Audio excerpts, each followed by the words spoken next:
सौ कल्पना तडस। माझी शेती वर्धा जिल्ह्यात माणगावला आहे। तर नितीनजींचा कारखाना कुर्ती कारखाना वर्धा जिल्ह्यात आहे।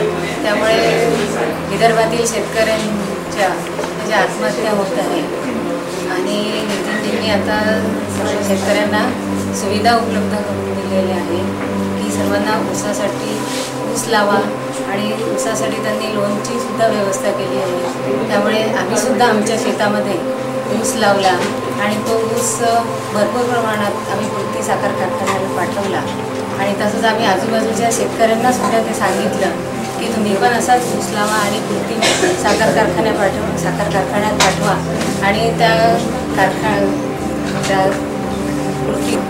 कारखान्याची जी योजना आहे त्याचा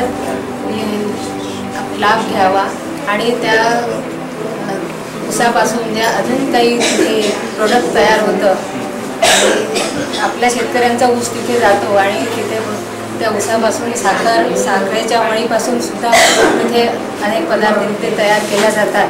त्याचा सुद्धा म्हणजे आपल्या पूर्ण विदर्भात आणि महाराष्ट्रात सुद्धा ते शेतकऱ्यांना फायदा होतो।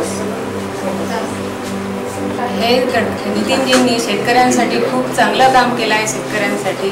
म्हणून आता येणाऱ्या 2014मध्ये लोकसभेची निवडणूक आहे, त्यात भरपूर प्रतिसाद त्यांना मिळावा आणि आम्ही सर्व शेतकरी लोकांनी ठरवलं की नितीनजींना 2014मध्ये